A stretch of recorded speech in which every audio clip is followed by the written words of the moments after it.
Halo semuanya, selamat datang di channel 90 Minutes. Jika ditelisik lebih mendalam, meski berbeda liga namun rival kedua klub ini cukup memancing banyak mata para penonton ketika keduanya dipertemukan dalam sebuah pertandingan. Sama-sama menjadi raja di kompetisi lokalnya. Tentu kalian sudah sangat akrab dengan dua klub ini, yakni Real Madrid dan Paris Saint-Germain. Bukan hanya soal memperebutkan gelar paling bergengsi Champions, hingga mendatangkan para pemain bintang. Kekayaan pemilik kedua klub ini patut untuk kita adu. Dan untung saja, 90 Minutes telah merangkumnya untuk kalian. So, let's check this out.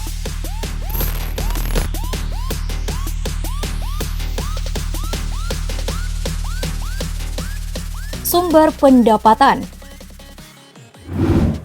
Bernama lengkap Florentino Pérez Rodríguez. Sebelumnya ia tak menyangka akan menjadi pemilik saham terbesar sekaligus menjadi presiden Real Madrid dalam kurun 5 periode yang berbeda. Hal itu didasari dari latar belakang pendidikannya yang mengambil jurusan teknik sipil di Polytechnic University of Madrid.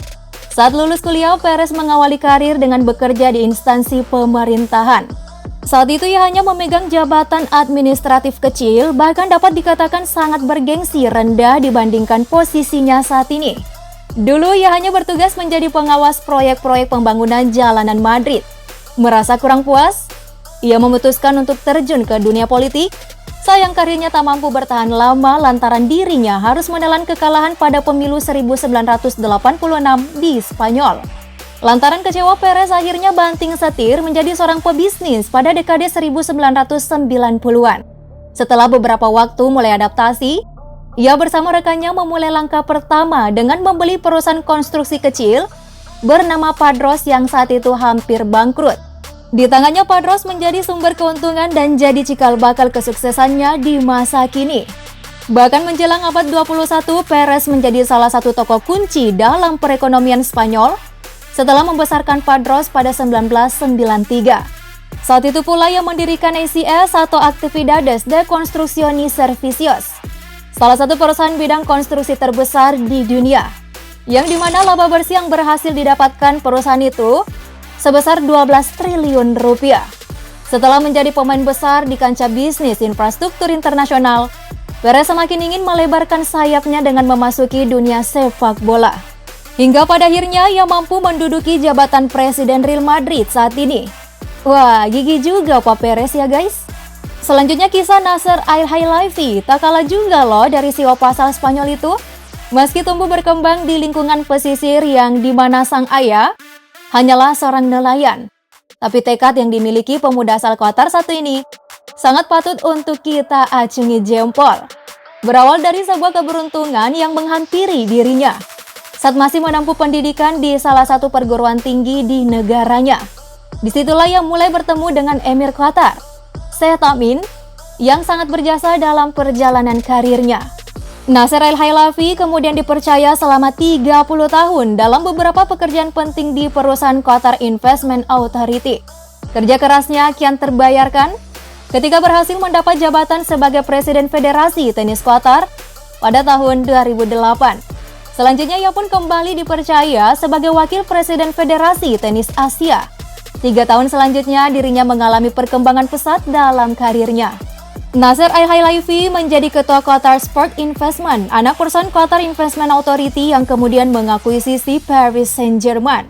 Berkat tangan dinginnya, ia berhasil mendongkrak penghasilan klub asal Prancis tersebut. Kini PSG dapat memperoleh 600 juta US dollar. Selain itu, Nasser Al-Khelaifi mendapatkan penghasilan dari beberapa usaha lain yang ia lakoni. Di antaranya, ia mencoba peruntungan di dunia media Qatar. Nasser tercatat menempati posisi kepala eksekutif beIN Sports pada tahun 2013. Tak sampai di situ, 4 tahun setelahnya, pria asal Qatar ini kembali memberanikan diri membeli sebuah studio Hollywood Miramax. Nah, jika dipikir mengambil langkah yang jauh dari disiplin ilmunya, bagi sebagian besar orang tentu hal ini begitu beresiko dan lagi-lagi Nasser patut kita acungi jempol. Lantaran setelah diakuisisi oleh saudagar Arab itu tak butuh waktu lama bagi Miramax berhasil meraih keuntungan berlipat ganda, yang dimana studio itu meraih kesuksesan dengan meremake film Halloween. di mana ia hanya mengeluarkan biaya 6 juta pound sterling dan meraih keuntungan mencapai 240 juta pounds. Kalau dasarnya pebisnis ya nggak susah sih guys.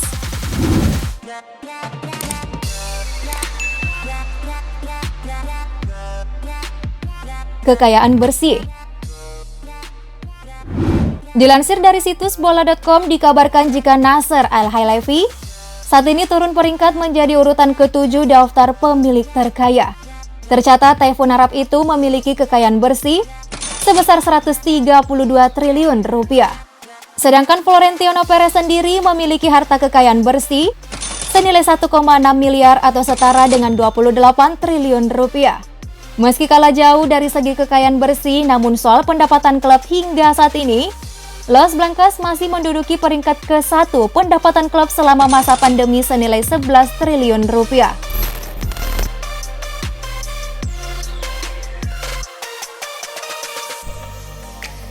Properti.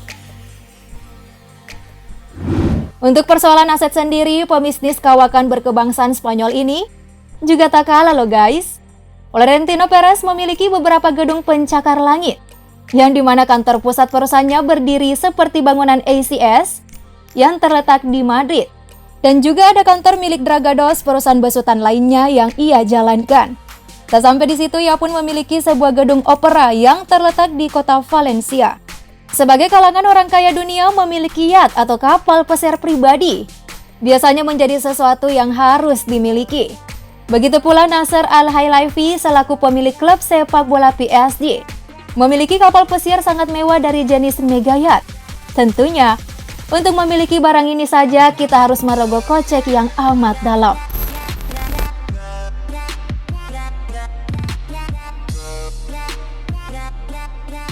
Pemain bintang.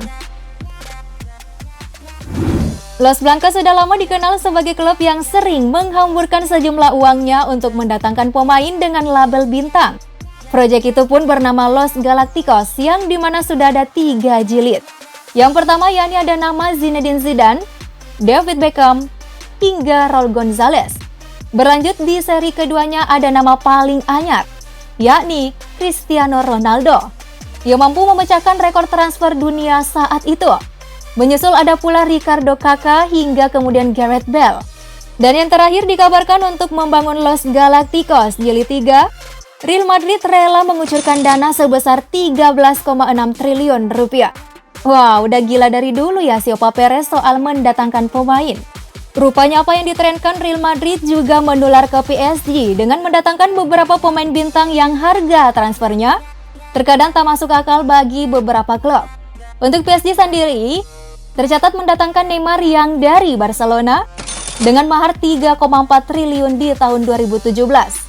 Bersamaan dengan datangnya Kylian Mbappe dengan nilai transfer sekitar 2,6 triliun rupiah. Pria asal Qatar ini juga tak tanggung-tanggung dalam menggaji pemain. Baru-baru ini terdengar kabar ia rela menggaji Messi senilai 540 M per musim. Dan masih banyak lagi nama-nama dengan bayaran fantastis.